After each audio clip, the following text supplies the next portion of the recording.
तकनीकी एवं प्रौद्योगिकी।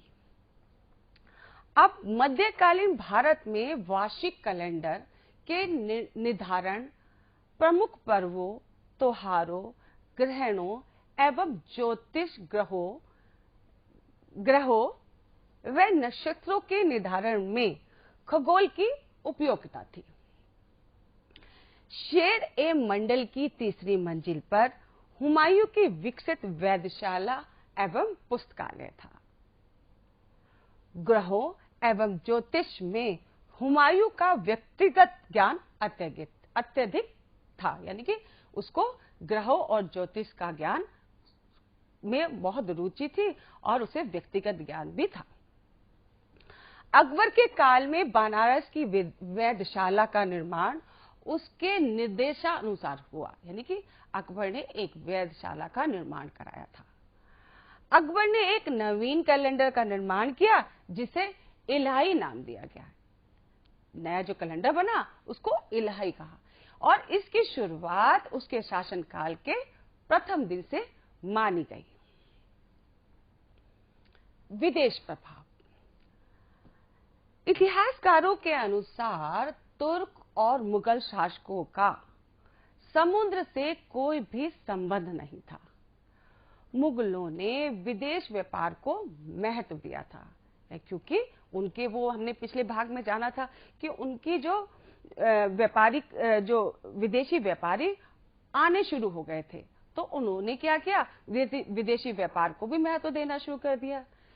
यूरोपीय व्यापारिक कंपनियों को संरक्षण और समर्थन भी दिया, परंतु वह राष्ट्र के विकास में नौ सैनिक शक्ति की महत्ता को समझ नहीं सके। भारतीय शिल्पी जहाज निर्माण जैसे क्षेत्रों में यूरोपीय शिल्पियों की नकल करते थे, यानी कि शिल्पकार तो थे लेकिन वो नकल किसकी करते थे, यूरोपीय शिल्पकारों की। भारतीय कारीगर काफी कुशल थे, तथापि उनकी यांत्रिक क्षेत्र में सोच विकसित नहीं हुई थी। प्रौद्योगिकी का पिछड़ापन। अब व्यापार तो बढ़ रहा था लेकिन प्रौद्योगिकी का पिछड़ापन हो रहा था। भारत का नौसैनिक क्षेत्र में पिछड़ापन होना, यानी कि वो प्रभावित तो थे नौसेना से लेकिन फिर भी पिछड़े हुए थे। विज्ञान तथा प्रौद्योगिकी के क्षेत्र में उनके पिछड़ेपन का सूचक था। तोपखाने के क्षेत्र में यूरोपीय भारतीयों से श्रेष्ठ थे।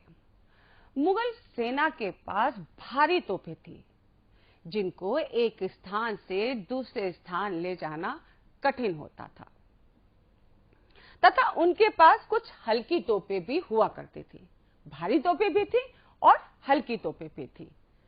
फ्रांसीसी यात्री बर्नियर ने मुगल तोपखाने के लिए कहा है कि हल्की तोपें रकाब तोपों की तरह होती थी और बहुत ही अच्छी थी।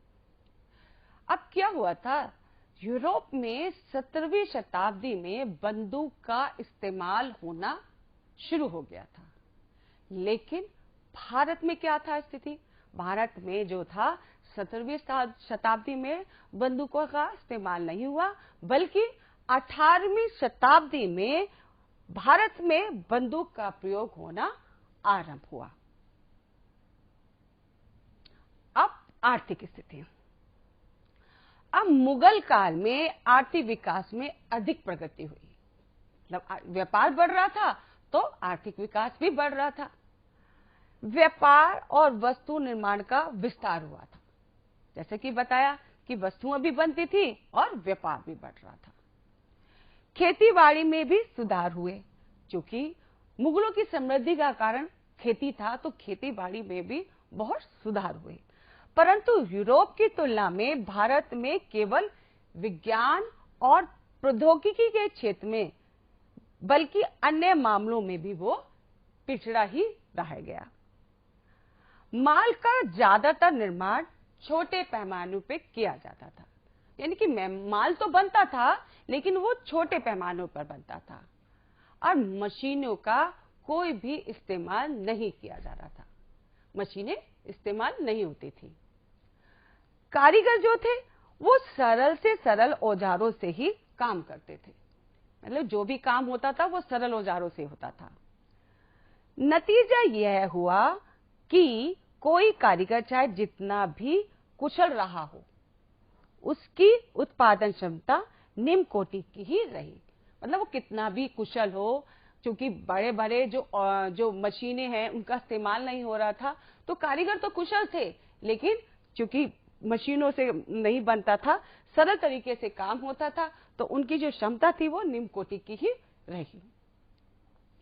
ददनी प्रथा 17वीं और 18वीं सदी में ददनी प्रथा का चलन हुआ, जिसके अनुसार देसी विदेशी दोनों व्यापारी कारीगर को काम करने के लिए थोड़ी बहुत पूंजी दे दिया करते थे, और जब वे माल तैयार कर लेते थे तो उनसे ले लेते थे।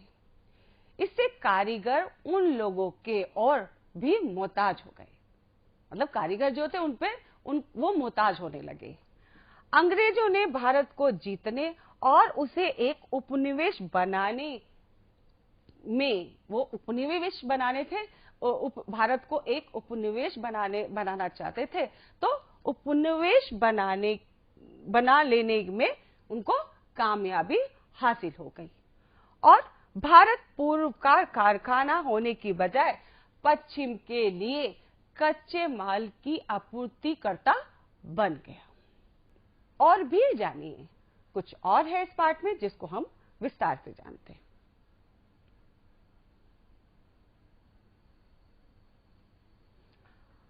अब क्या है, उस समय भारत में छापे खाने का आविष्कार नहीं हुआ था। छापा खाना जहां पर छपाई होती है, किंतु मुगल कालीन लेखन कला उच्च कोटि की थी, यानी कि जो लेखन कार्य होता था वो उच्च कोटि का था। उस समय 8 प्रकार की सुलेखन शैली का प्रचलन था। मुगल कालीन शासकों ने मदरसों एवं मकतबों के माध्यम से शिक्षा पर जोर दिया। अकबर के गणित, खगोल विद्या, आयु विज्ञान, दर्शन तथा तर्कशास्त्र जैसे विषयों के अध्ययन के प्रसार के लिए उल्लेखनीय योगदान दिया। इन्हें भी जानिए। मुगल काल तक भारत में आलू, कद्दू, टमाटर, हरी मिर्च, अमरूद, सीताफल उगते नहीं थे। ये सब दक्षिण अमेरिका की सब्जियां व फल हैं, जो मुगल काल के अंत में यूरोप के व्यापारी भारत लाए।